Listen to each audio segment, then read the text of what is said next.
ẹ wò kò yẹ kí n ṣe fídíò bí mo ṣe wà yìí mo busy gan bọ̀gbà tí mo rí fídíò kan tí mo wò lọ́dọ̀ sister mi kan ní orí page ọ̀hún mo ti rí ni mo ṣe rí kó kọjá pípa àwọn náà post ẹ̀. ó máa ó sọ fún yín pé mommy favour bàbá ń bá ọmọ sùn mo tún wá pé àwọn ìyá olórí burúkú kan wà mommy àwọn ìyá olórí burúkú kan wà bó ṣe ń la obo ló ń la ṣebí ṣojú ẹ má worry ṣebí ó kọ mi ni tí máa post àwọn fídíò mi bẹ́ẹ̀ àwọn kan máa harass mi wọ́n máa pè mí àwọn kan tí mo ṣe ọdún kan mo wá sọ fún máa sọ tó pè mí wípé èmi fi nǹkan tèmi sọ pé bí èmi ti wà hot lọ́kùnrin ti hot èmi rí mo ní mo fọlọ́ òwúra mi tí ìpàdé lójú ọkùnrin rí gbogbo ọkùnrin tí mo pàdé láyé mi nǹkan kan àbí nǹkan kan ní òjẹ́ ká fẹ́ ra wa ìyẹn ò mí wọn ṣe èèyàn burúkú sí mi ká má ní burúkú lè mi sáwọn fine ká má bínú kò sí èmi wọn ṣe èèyàn burúkú sí mi torí kò sí tó pa mí lọ́mọ nù wọn kò sí tó bá wọn mi sọ nù wọn kò sí tó ṣe èèyàn burúkú sí mi wọn so why would I think they are bad person or they are bad people. Now fídíò yìí mo máa gbé sí òkè kẹgbóhùn nǹkan tí woman yẹn ń sọ ẹni tó yẹ pé ọkọ ẹ̀ ló bá yàn sùn ó bọ́ ọmọ 13 years sùn ó ń dun ìyàwó méjì lọ́rọ̀ ìyàwó níbẹ̀ number 1 wípé ọkọ òun cheat number 2 wípé ọmọ ọkọ òun tó wá ń bọ́ ọmọ kékeré sùn ó dùn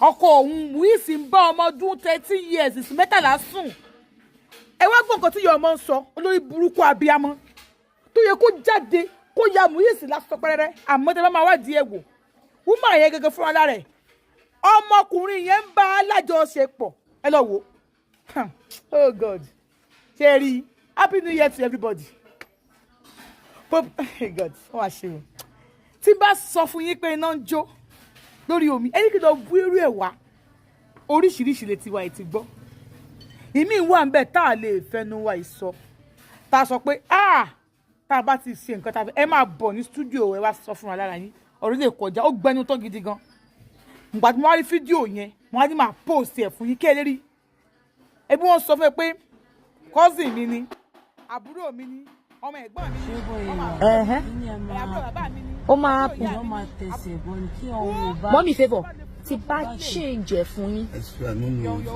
You don't know what it is. Wait, wait. Mommy, bẹ́ẹ̀ ṣe rí Oyisi ń dó bó ṣe ń la obo ló ń la ṣebí ṣojú ẹ̀ lélẹ́yìn ṣe bó kọ́ mi ni. Mommy, ìyẹn. Mommy favour ọ̀rọ̀ yìí máa fẹ̀ kẹ́ bá mú inú bí ọ̀tá mi. Why are you talking like this as a mother? Èyí ó mọ̀ lẹ́sọ̀ ọmọ yẹn as a mother you are saying that wọ́n fi ṣe. Ó mọ̀ lẹ́sọ̀ àwọn èèyàn níbi tó ti ṣiṣẹ́ tẹ́lẹ̀ sọ pé wọ́n fi ṣe kì í ṣọ̀rọ̀ 20 girls. Mommy favour yìí sì ń bọ́ ọmọ 13 years so.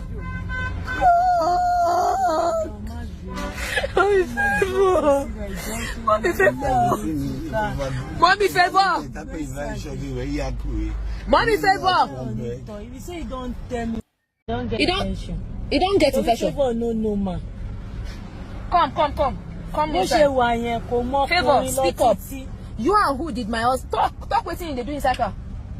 Mr. Monisma, my friend, inside car every night.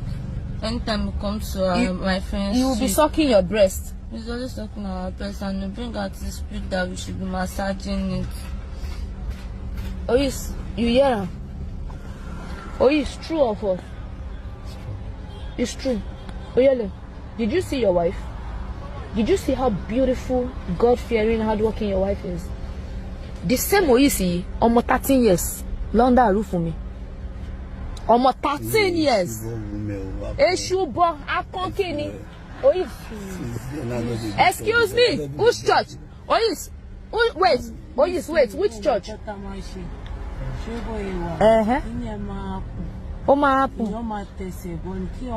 Mommy favour ti bá change ẹ̀ fún yín. You don't know what it is. Wait. Mommy, bẹ́ẹ̀ ṣe rí Oyisi ń dó bó ṣe ń la obo ló ń la ṣebí ṣojú ẹ̀ lélẹ́yìn ṣe bó kọ́ mi ni. Mommy, ìyẹn. Mommy favour ọ̀rọ̀ yìí máa fẹ̀ tẹ́ bá mú inú bí ọ̀tá mi. Why are you talking like this as a mother? Èyí ó mọ̀ lẹ́sọ̀ ọmọ yẹn as a mother you are saying that wọ́n fi ṣe. Ó mọ̀ lẹ́sọ̀ àwọn èèyàn níbi tó ti ṣiṣẹ́ tẹ́lẹ̀ sọ pé wọ́n fi ṣe kì í ṣọ̀rọ̀ 20 girls. Mommy favour Mommy favor is in Bomber 13 years is so. Mommy favor. Mommy favor. Mommy favor. Mommy favor. If you say you don't tell me more less, you see more less on money last year. Since the year, killer is for let no to my was on the Yamasa for me. Oh, my was letting you see all soft life. Also, Pilaro. Only come my master for him. Chat him or everything. I'm going to send the same. Mommy favor. Mommy favor. Yeah, you were scared. Oh yes, you go scared, go jail. Don't get attention. You don't get infection. No, man. Come inside. Favor, speak up. You and who did my husband? Talk what thing they do inside car. Mr. Monesma, my friend, inside car. Every night. Anytime we come to my friends, you will be sucking your breast. He's always sucking our breast and we bring out the spirit that we should be massaging it. Oh yes, you hear? Oh yes, true or false? It's true. Oh yeah, did you see your wife? Did you see how beautiful, God-fearing, hardworking your wife is? The same Oyisi, almost 13 years. Londa roof for me. Almost 13 years. Eshubo, Akonkini. Excuse me, which church? Oyis. Wait. Oyis, wait, which church?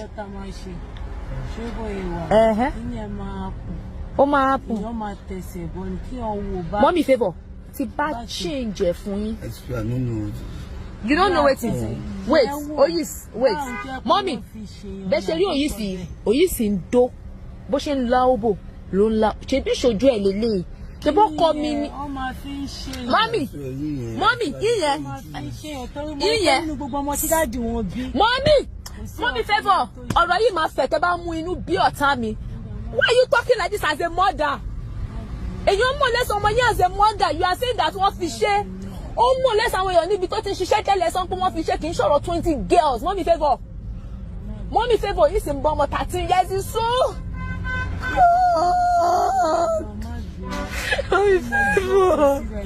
Mommy favor. Mommy favor. If you say you don't tell me more less, you see more or less on money last year. Since the year, killer is for let no to my was on the Yamasa for me. Oh, my was letting you see all soft life. Also, Pilaro. Only come my master for him. Chat him or everything. I'm going to send the same. Mommy favor. Mommy favor. Yeah, you were scared. Oh yes, you go scared, go jail.